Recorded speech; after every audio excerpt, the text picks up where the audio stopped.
მოგესალმებით, მაკეთებელში მორიგი საქმიანი ამბავის როა.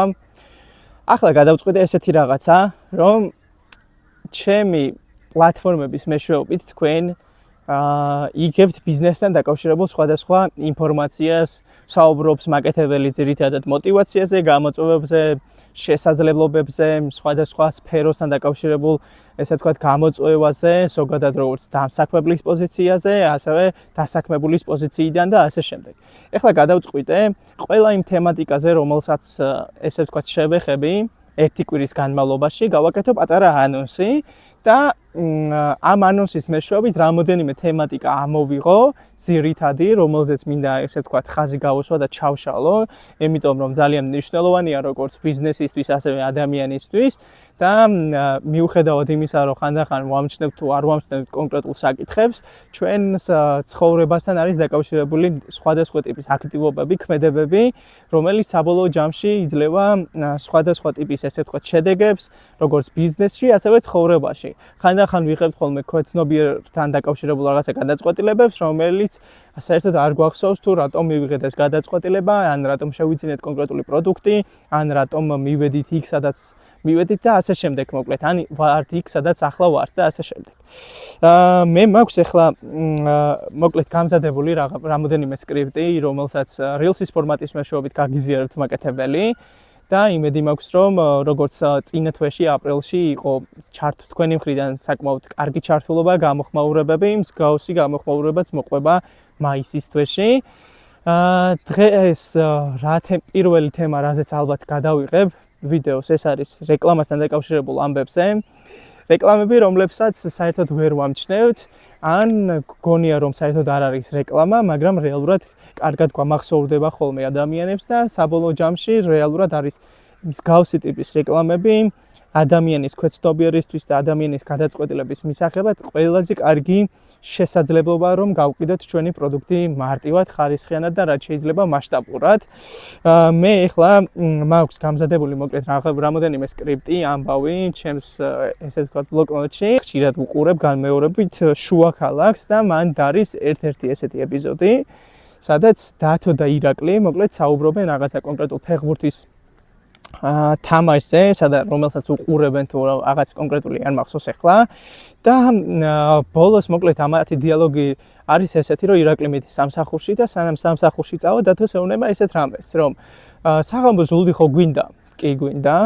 რომელი ლუდი გვინდა? და სწორედ აქ არის დამალული ის მარგალიტი, რომელიც რეალურად გაყეთის პროდუქტს და ეს მარგალიტი არის ესეთი ამბავი, რომ კითხვა არის, რომ რომელი ლუდი გვინდა? და ამ მომენტში ეხლა მე მიყურებს ადამიანი და ვიდეოს გადაღებაში მიშლის ხელს. ძალიან ცუდია ეს.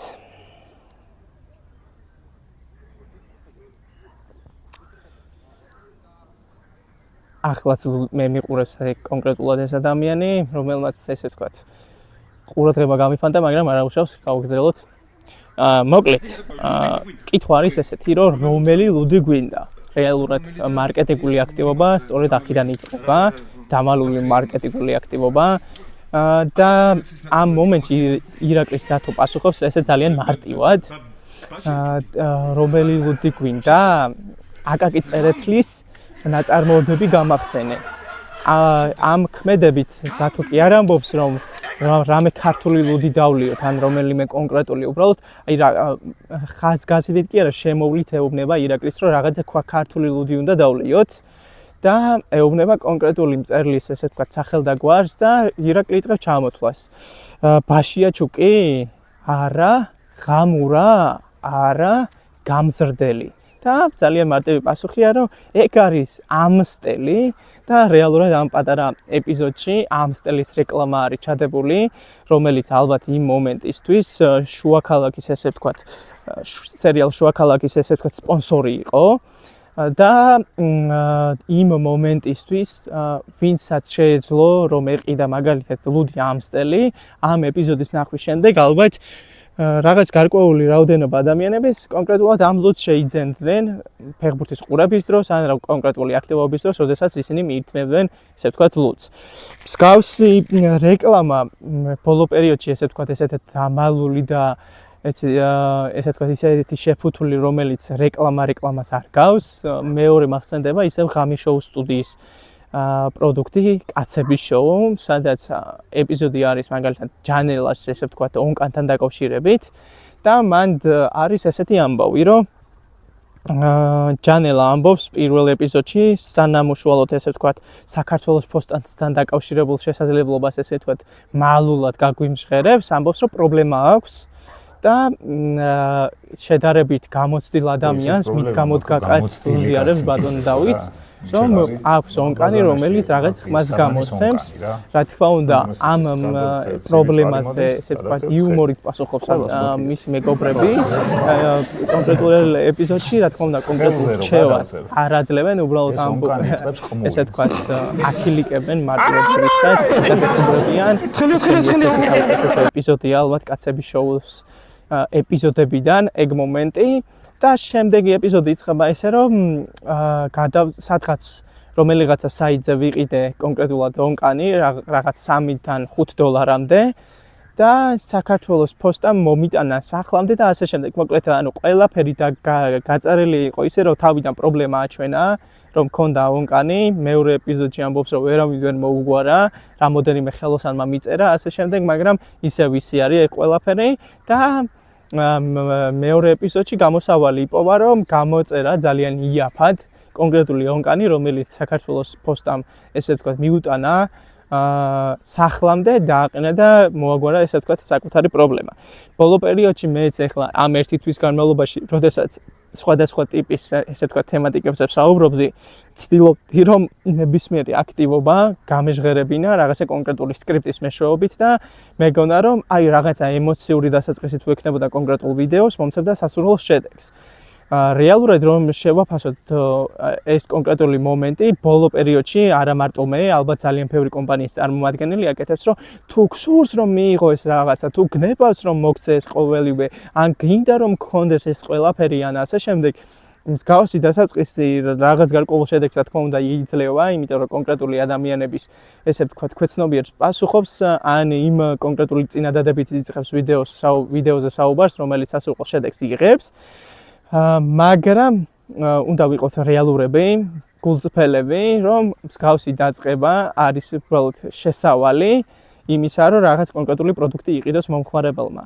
სწორედ ამიტომ, როდესაც თუ გსურს რომ მიიღო, უნდა შევცვალო მე მაგალითად პირდაპირ სათქმელით, რომ კონკრეტული მომსახურების მიღება მოგცემს რაღაც კონკრეტულ შედეგს ამ ფორმატით ვაპირებ. ახლა მაგალითად მომხმარებელთან ესე ვთქვათ ინფორმაციის გაზიარებას და ნახოთ რა შედეგს მოგცემს. ანუ ჩემი დაკვირვებით, როდესაც კონკრეტული სკრიპტით ვიწყებ ვიდეოს დასაწყისს, არ მაძლევს სასურველ შედეგს ისეთ ჩართულობას, რომელიც უნდა გქონდეს კონკრეტულად იმ მესიჯს, რადგან მიუხედავად იმისა, რომ ის თუ გსურს ან გნებავს, ან გინდა რომ მიიღო და რაღაც მსგავსი სკრიპტებით დასაწყისი, მეტნაკლებად რა თქმა უნდა იძლევა შედეგს, მეტნაკლებად აზიარებს ინფორმაციას, მაგრამ აზიარებს ინფორმაციას იმ ადამიანებთან ან იმ ადამიანების ინტერესის ქვეშ არის ხოლმე ის კონკრეტული ეპიზოდი, რომლებიც რეალურად არ არიან მაგალითად ჩვენი მომხმარებლები, ხო?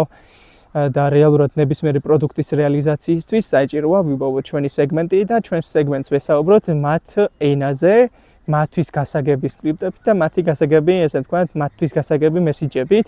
თუ ჩვენი მესიჯები არ იქნება ესე ვთქვათ კონკრეტული, არ იქნება ესე ვთქვათ პრობლემის მომგვარებელი ამბავი, ან რაღაცას გამოწვევას, რომელიც მაგალითად ჩვენი სერვისის მიღების შემთხვევაში ესე ვთქვათ მოაგვარებს პირდაპირ და კონკრეტულად ესე რომ ვთქვათ, არ გვექნება სასურველი შედეგი რა. ანუ კიდევ ერთხელ რო ჩავშალო, ნებისმიერი სკრიპტი, ვიდეო, ქმედება, მესიჯი, პოსტი თუ ასე შემდეგ. ჩემი დაკვირვებით თუ არ არის პირდაპირ თქმელი იმ კონკრეტული პრობლემის მოგვარების, რომლის მოგვარება შეუძლია ჩემს კომპანიას ან ჩემს პარტნიორ კომპანიას, არ იძლევა სასურველ შედეგს. არ ვიცი, შეიძლება ჩემი შეხედულება ამ კონკრეტულ საკითხთან დაკავშირებით არ არის ისეთი, როგორც რეალურად არის, მაგრამ ჩემს გამოცდილებაში და პრაქტიკაში ჩანს, რომ ნებისმიერი სკრიპტი, რომელიც შექმნილა ან შემიქმნია მე და მომხმარებლისთვის გამიზიარებია, სადაც უბრალო ენაზე, მარტივი ენით, კონკრეტულად, პირდაპირ საუბრობ კონკრეტულ გამოწვევაზე, მაძლევს სასურველ შედეგს და როდესაც საუბრობ უშუალოდ ესე ვთქვათ გაწერილი სკრიპტებით, რომელმაც საბოლოო ჯამში მომხმარებელს უნდა აჩვენოს ესე ვთქვათ პრობლემა, გამოწვევა და შედეგი არ მაქვს ის შედეგი რეალურად რაც მე საქმის მაკეთებელს მჭირდება. სწორედ ამიტომ ჩემი მომდევნო ესე ვთქვათ სკრიპტები ან ინფორმაცია, რასაც ესე ვთქვათ მაკეთებელ მედია გააზიარებს, იქნება პირდაპირ მთქმელი კონკრეტული პრობლემის მოგვარების და ვნახოთ რამდენად კარგად გამომივა ეს ყველაფერი. ბოლო პერიოდის განმავლობაში ზოგადად ამ ტენდენციას იმიტომ ვაკვირდები, რომ საკუთარი ხელებით ვქნი კონკრეტულ ტექსტებს, ვიდეო ფორმატებს, ასე შემდეგ, ჩემთვის ეს ყველაფერი არის ძალიან ახალი. პირდაპირ ვიტყვი, რომ არავის არ უსწავლებია მაგალითად კამერასთან ურთიერთობა, დამოუკიდებლად ვისწავლე ეს ყველაფერი, არც ტექსტის შექმნის ესე ვთქვათ პროცედურები არ გამოვილია რომელიმე კურსის მეშვეობით, ანუ ყველაფერს ვაკეთებდი ისე და ვაკეთებ როგორც ესე ვთქვათ მე როგორც მომხმარებელს მომეწონება თუ არა ეს კონკრეტული მესიჯი, ან მოვისმენ თუ არა მაგალითად სხვა ადამიანი თუ რო საუბრობდეს ამ კონკრეტულ თემაზე, მაგალითად ეს მიდგომა მაქვს. რა თქმა უნდა, ამ პერიოდის განმავლობაში შემიქმნია ისეთი ესე ვთქვათ სკრიპტები ან ვიდეოები, რომლებსაც ქონია კარგი გამოხმაურება, ქონია ზოგს ნაკლები გამოხმაურება, ჩართულობა და ასე შემდეგ, მაგრამ ეს არის პროცესი და პროცესის განმავლობაში მუდმივად საჭიროა განვითარება. განვითარების პროცესში აუცილებელია მუდმივად თვალი ვადევნოთ ესე ვთქვათ მიმდინარე გამოწვევებს, მიმდინარე ესე ვთქვათ მოთხოვნებს, რაცაც ესე ვთქვათ ადამიანი მომხმარებელი ითხოვს კონკრეტული კრეატორისგან, ან კონკრეტული პლატფორმისგან, ან მომხმარებლისგან, ან კონკრეტული სფეროდან და ასე შემდეგ. შესაბამისად ვარ დაკვირვების პროცესში, არ ვიცი რამდენად კარგად გამომივა, შევძლებ თუ არა მაგალითად ამ ერთი თვის განმავლობაში ისეთი სკრიპტების, ისეთი მესეჯების შექმნას, რომელიც მაგალითად შენს ყურადღებას მიიქცევს.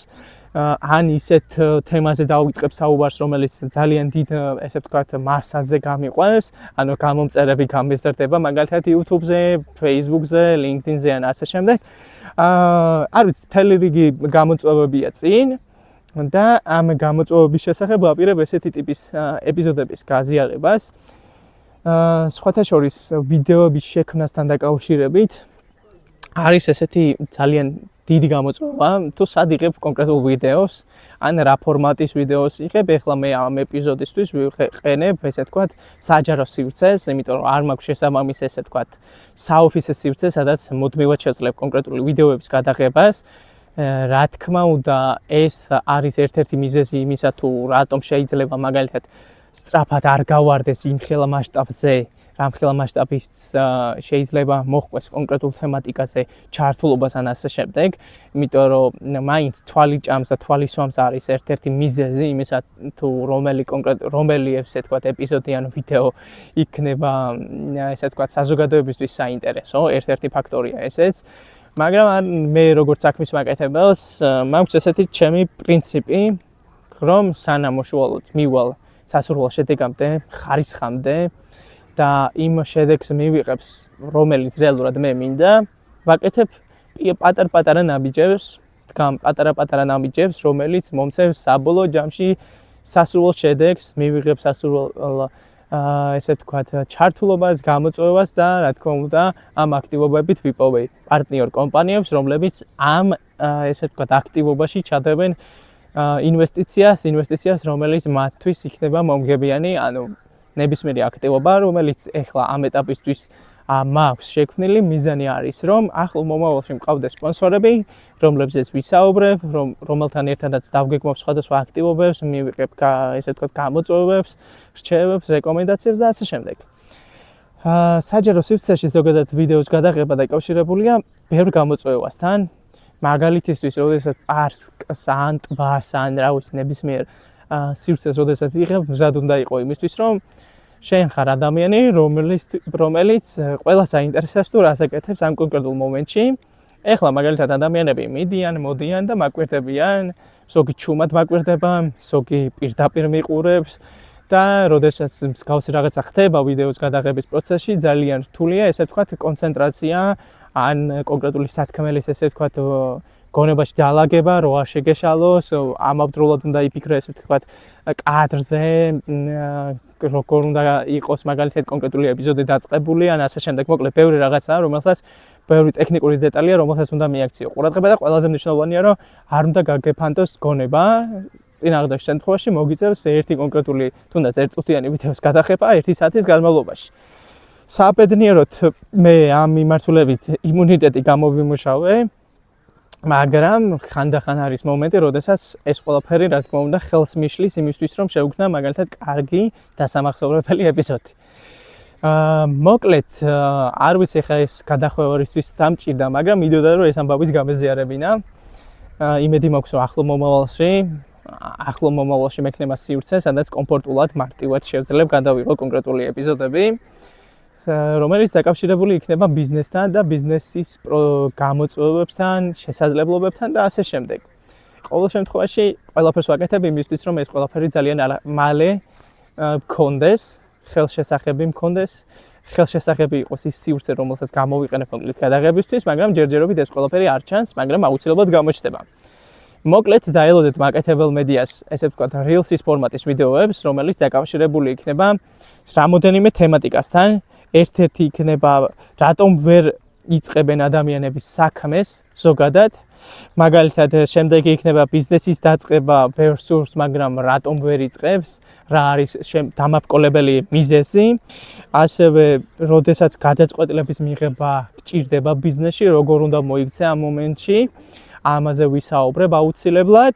ასევე შევეხები მოლაპარაკების პროცესთან დაკავშირებულ ძალიან მნიშვნელოვან გამოწვევას, რომელიც დაკავშირებულია პოტენციურ მომხმარებელთან და ვისაუბრებ იმ თემაზე, თუ როგორ არ უნდა იქცეოდეს პოტენციური მომხმარებელი, ანუ თუ შენ ხარ პოტენციური მომხმარებელი, რომელიც რაღაც კონკრეტული მომსახურებით დაინტერესდი, როგორ არ უნდა მოიქცე და როგორ არ უნდა დაგარგო რეპუტაცია კონკრეტულ კომპანიასთან, კონკრეტულ თანამშრომელთან, რომელიც ერთი შეტყობინებით შეიძლება გახდეს შენი ანტირეკლამა სხვადასხვა ბიზნეს სექტორის წარმომადგენლებთან და ასე შემდეგ. აუცილებლად შევეხები შრომის უსაფრთხოებასაც და კონკრეტულად ვისაუბრებ სიმაღლეზე მუშაობაზე, რადგან ბოლო პერიოდში შრომის ინსპექცია გააქტიურებულია და ამოწმებს სამშენებლო სექტორს, კონკრეტულად დიღმის მიმდებარე ტერიტორიაზე არსებულ კომპანიებში იყო წინა კვირას შესული და ასე შემდეგ. მოკლედ, დაელოდეთ შემდეგ ამ საქმიან ამბავს მაკეთებელში, ფორმატი იქნება Reels-ის ფორმატი და ვნახოთ რამდენად კარგად გამომივა ის დაგეგმილი ამბავი, რომელსაც გაგიზიარებთ მთელი კვირის განმავლობაში. მე ზაზა კანკია ვარ, საქმის მაკეთებელი. გთხოვთ გამოიწერეთ გვერდი და ლაიქეთ ვიდეო.